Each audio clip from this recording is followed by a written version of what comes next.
It is always a pleasure every Wednesday to be joined by the Hall of Famer, Marty Brennaman. Dad, have you ever been to TQL Stadium to watch FC Cincinnati? Thom, that would be a no. I have not. And God bless them. They've done a wonderful job. That organization, I think, has done a fantastic job. Obviously, the stadium that was built has certainly done nothing but help them, and I'm happy for their success. But I'd be less than honest if I said I was a soccer fan, because I'm not.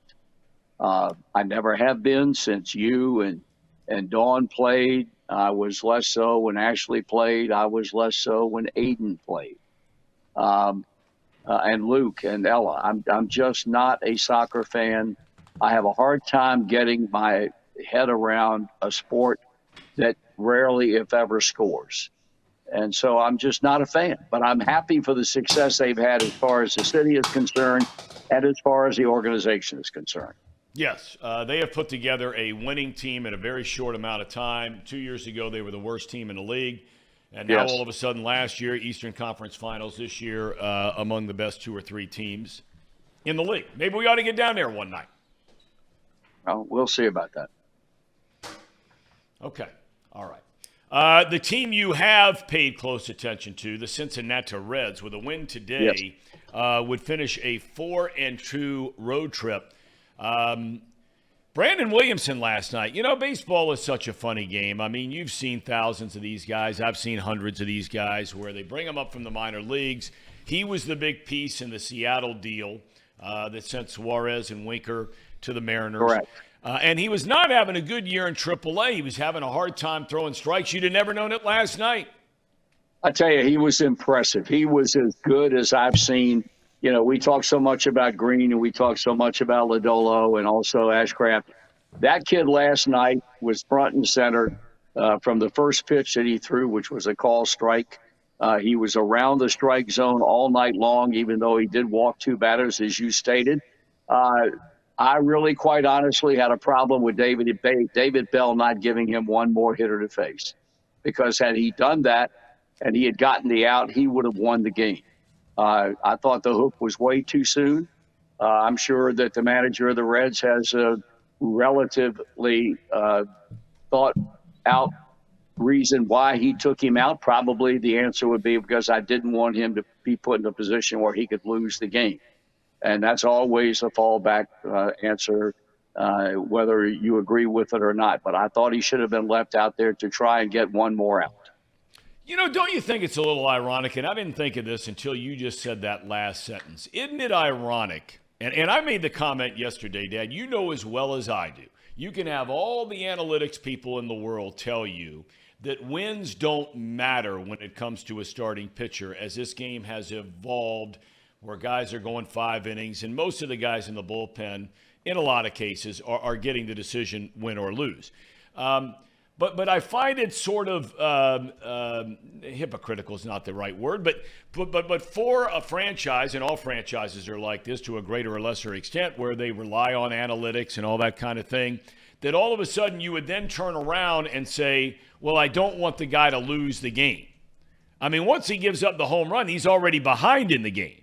That made it a 1-0 game. So if wins are not important as they used to be for starting pitchers and evaluating their performance, why all of a sudden is it a big deal if the guy loses a game? Because those people talk out of both sides of their mouth. That is the single stupidest statement I've ever heard from people who fashion themselves as analytical purists as it comes to baseball. Winning and losing is what it's all about. That's what it's all about. Like who was it, Bear Bryant or whoever it was that said years ago, if winning is not important, then don't even count wins and losses. Don't even say who wins and who loses. Wins are everything. I don't give a damn what they say. They're stupid if they make that statement, because wins are important and losses are important from a negative perspective. So, you know, all they do is talk out of both sides of their mouth when one of them, whoever them might be, says, well, wins and losses are not important. That's the single dumbest statement I've ever heard. That brings us to Hunter Greene, who has not won a game. Correct. Now, look, there are a number of different ways to look at this whole thing. I certainly understand both of them, but I made the comment yesterday. You were watching some of the show, not all of it, but I made the comment yesterday. There's a reason why they put the stats up for players, right? Because ultimately that's how they're evaluated and that's how they're paid based on statistics, Exactly. right? Okay. Yes. Yes. Well, nobody can make me believe that it's not important to any pitcher to have W's when you look down the column of wins and losses as opposed to losses. I know Hunter Greene's 23 years old, but is it too early to start getting a little concerned? He's given up 68 base runners in 43 innings.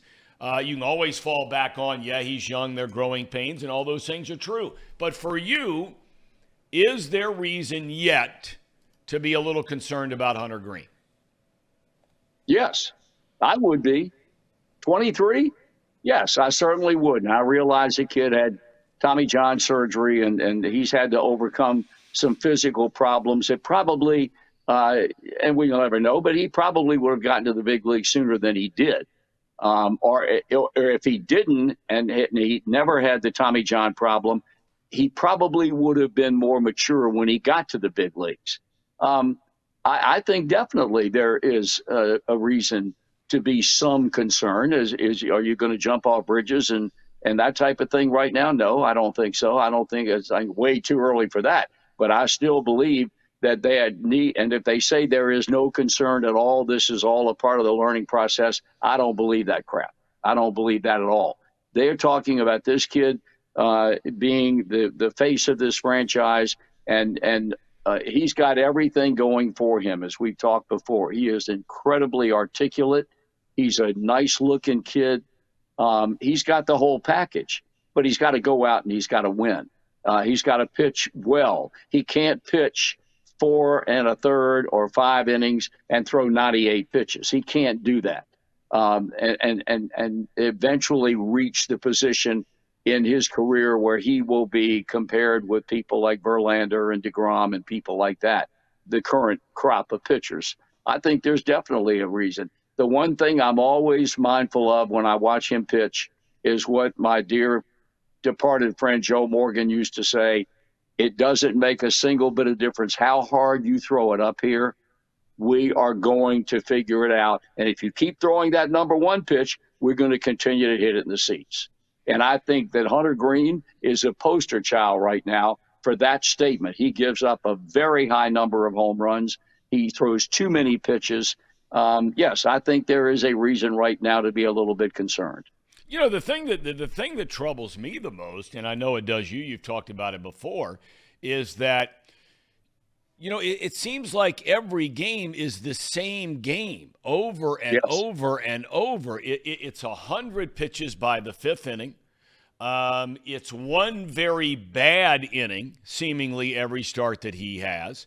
I don't know if there's anything you can do about the bad inning, but it seems to me, in concert with Derek Johnson, the pitching coach, there has to be something you can do about pitch efficiency there. Or am I wrong? Yeah. No, I think definitely there's something you can do about that. But that goes back to what we've talked about before, Tom, and that is that I really believe this kid still has not gotten over the hump yet to the realization that it's a whole lot easier on you and your arm and your longevity in a game on a game-by-game basis if you can get the guy to hit the first pitch on a ground ball to shortstop or pop the ball up or hit a routine fly ball, rather than having to throw a minimum of 3 pitches to get a strikeout. I think he feels like he's got to live up to his reputation of being the hardest thrower in baseball and the guy that's going to rack up the strikeouts. When you talk about a figure that doesn't mean a damn thing to me, strikeouts don't mean anything to me, because that just means more pitches from a young man who's already had to endure a Tommy John surgery. And if the day comes, and I underline the word if, because in many cases it never dawns on a young guy that it's easier to get a ground ball or a pop-up early in the count than it is to try and strike everybody out. And I think that mentality, and again, I guarantee you they would all go back and say, oh, you're dead wrong, that's not true. Okay, that's fine. All I know is he strikes out 7, 8, 9 batters in 5 and a third innings or whatever the case might be, but he's still thrown 100 or 100 and some pitches. So I think that's a problem in and of itself. And I'm sure Derek has probably tried to pound it home to him as say, son, a ground ball or a pop-up or a routine fly ball is just as easy or more so than getting a strikeout as far as pitches are concerned. We've talked about the bullpen, and now all of a sudden they're ranked number 1 as far as the lowest ERA is concerned among all National League teams. I mean, this group has really put it together. They're pitching beautifully. Last night, fantastic in relief of Williamson. And Diaz is a bona fide stud. I mean, I think this guy has put himself in a position where he is one of the top 3-4 closers in the National League. But there's a flip side to everything. They've also thrown the most innings of any bullpen in the National League. And it makes you wonder, is this sort of a ticking time bomb where you keep going to that bullpen for 4 innings, it seems like every single night, or 3 1/3 or 3 2/3? When does it eventually start to catch up with guys? Well, I mean, Thom, let's face facts here now. Since David Bell's managed this club, that's been a movie we've seen more than one time. Here we are approaching within a week or so the beginning of the third month of the season, and I think that at the rate they're going right now, they're going to burn that bullpen out. But we've seen it happen before, where they continually go to the bullpen time again because they're not getting sufficient innings from their starting pitchers.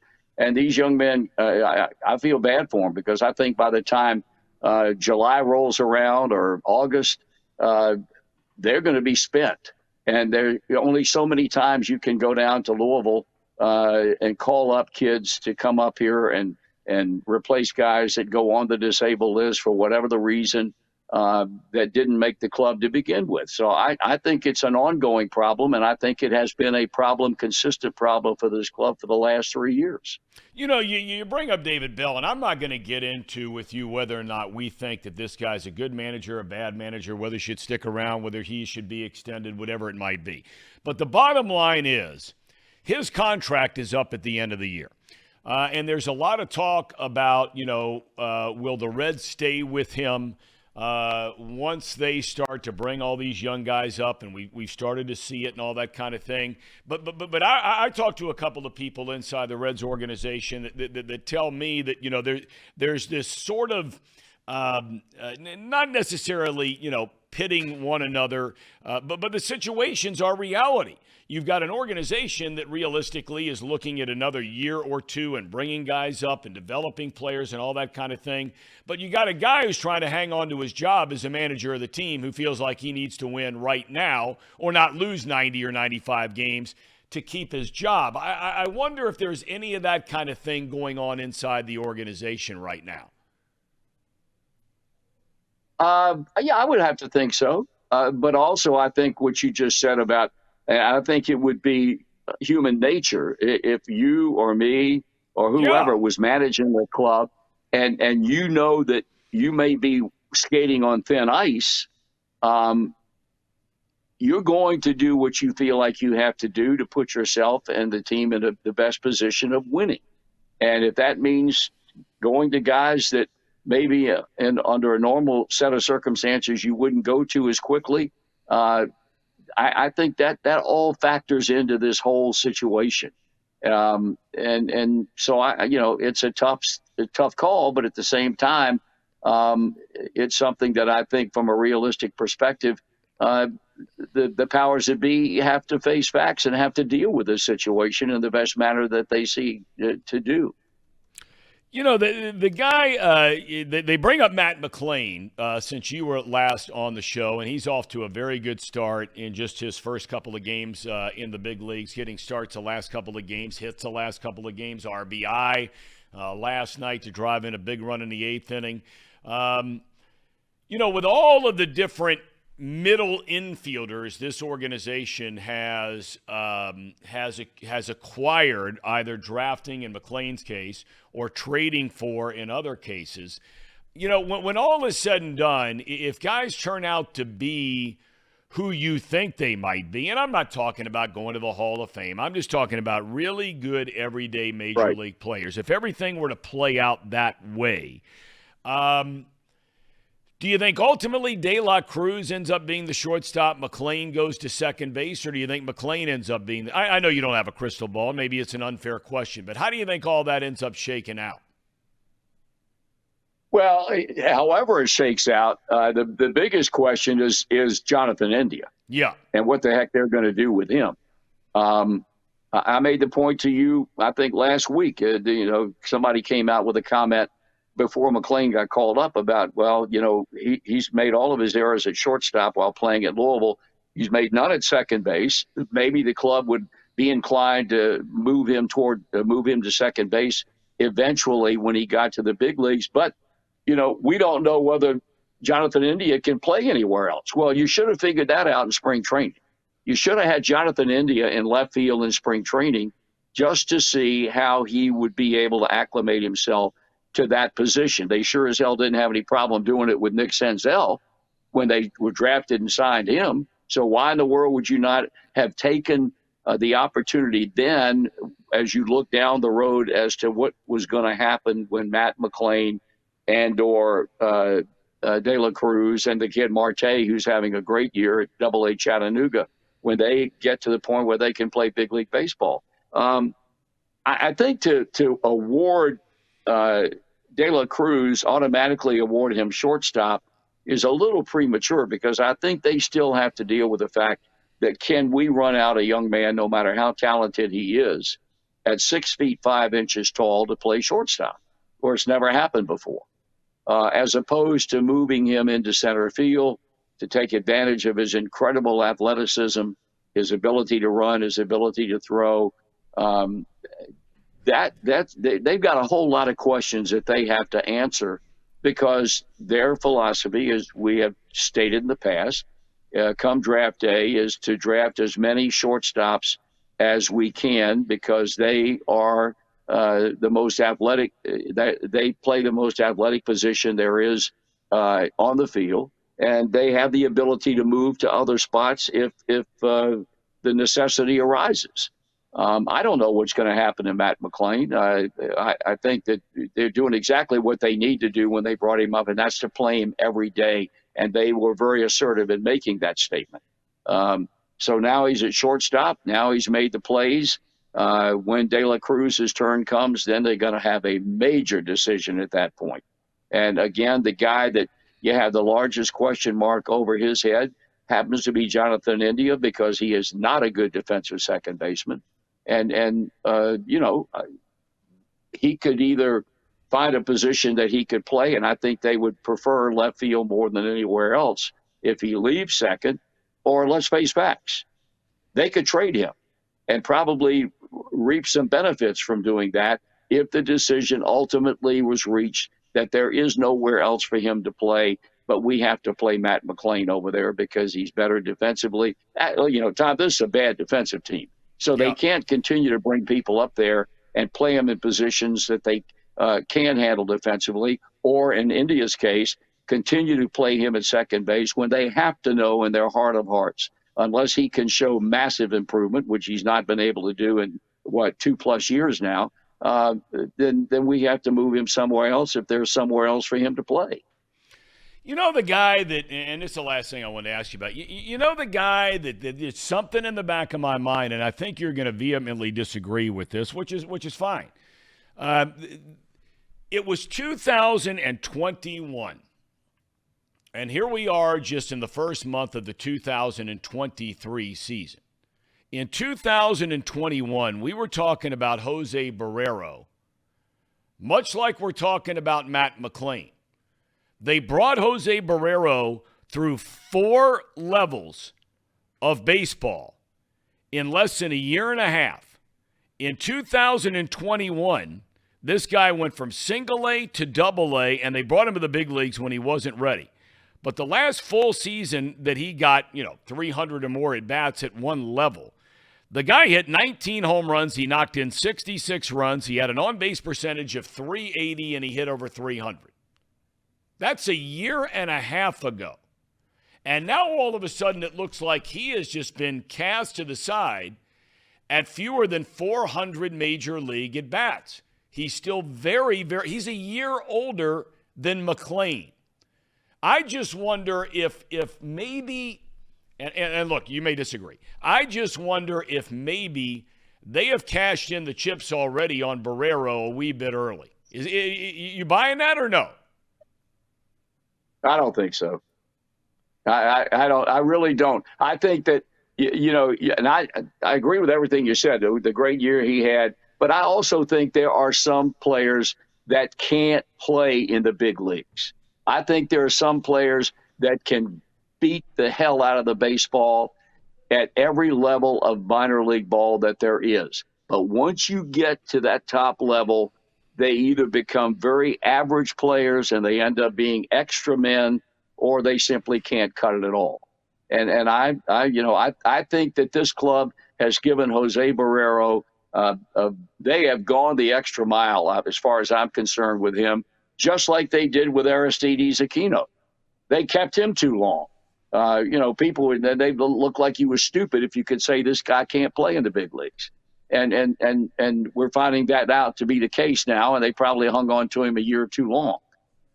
In Barrero's case, I don't think there would be a shortage of teams that would line up to sign him if the Reds designated him, which they won't do, or they put him out there and teams expressed an interest in trading for him, because it's an age-old deal in baseball. I can do for this kid what you were unable to do. You couldn't do the things that you had to do to make him a productive big league ball player, but I know our people can. So we'll take a chance on him. I think they were forced into making a decision on him right now because of how quickly Matt McLain came. I mean, when you're tearing up AAA pitching like he was doing and playing well in the field, you got to bring him up. That's the reason why you make decisions about bringing kids up more often than not, is if they're performing at the highest level of the minor leagues, which is AAA, bring him up here and let's see what he can do right now. It's hard to say what's going to happen to Barrero, because it's certainly not benefiting him now to sit on the bench and every now and then get a start when they want to give McLain a day off or whatever the case might be. If his progress is being impeded now because he's no longer playing every day, a lot of that's on him, because he certainly has had an opportunity to show that whatever improvements he thought he had made since last year and working with various and sundry hitting coaches in spring training and whatnot was going to stand him in good stead in 2023. It hasn't done that. And he's also a kid, Thom, that doesn't play very well defensively. Yeah, and that's an issue for this team. I mean, I think I Sure heard is. the stat last night where they've given up, or they have, whatever barometer they use to gauge these things, on outs that should have been made by the defense. It's up in the mid-60s for outs that should have been made, and you wonder how much that plays into the starting pitchers feeling like they got to strike guys out instead of having the ball put in play because guys can't make the play.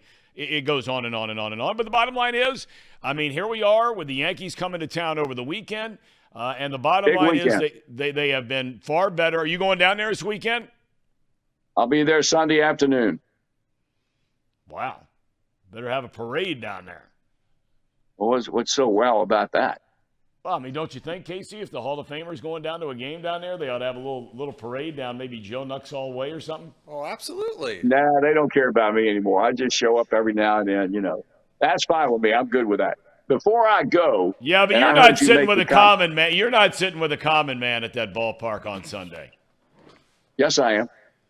Oh, are you going to be out on the bud deck with me? No, I'm going to be in the diamond seats. Oh, okay. With a common man. With the common man. Yeah, with a common man. That's right. All right. What were you getting ready to say? Forgive me. I heard you talk about One Flew Over the Cuckoo's Nest. I fashioned myself because I spend so much time on a treadmill and I'm watching Netflix and Amazon Prime and Hulu and Apple Plus and all those streaming websites. I recommend every now and then shows on my Instagram account. And I'm going to recommend two to people who are inclined, as I am, to watch some of the best there is on TV. Daisy Jones and the Six. Okay. Daisy Jones and the Six. Many people say it's loosely based on the early years of Fleetwood Mac. And the other one is a series based on how the movie and what went on behind the scenes when The Godfather was eventually made. It's a show called The Offer. Okay. And both of them are spectacular. Well, there you go, fellas. I mean, Paul and I are getting ready to dive into simultaneously Succession. Yep. I'm going to try to get my I've bride. seen three or four episodes of it, and I got to get back to it, and I thought it was wonderful. I really did. I tell you, this other one I started the other day. I told you the guy from Friday Night Lights. There's some big-time Sissy Spacek is in it. I've only watched the first 3 episodes, but it is fantastic. It's called Bloodline. They have 3 seasons of it that are out, and it is really good. What's that? Streaming service is it on? That's on Netflix. Bloodline. Yeah, it's won a ton of awards. It's had 3 seasons under its belt. It is good. In fact, you're a good friend, Everett, who always asks you about, what's Harry Potter? Harry Potter. He says, no doubt, very underrated show. Very, very good. All right, so there you have it. Okay. All right. Okay. That's Dan, good. thanks Good for the me. time. Have fun down there on Sunday. I'll see you tomorrow night or Friday night. I'll be there, pal. Thank you. All Boys, right. take it easy. See you, Marty. See you, Marty. All right, There guys. you go. We got a couple new shows to get dialed in. But, Paul, we got to get going on Succession.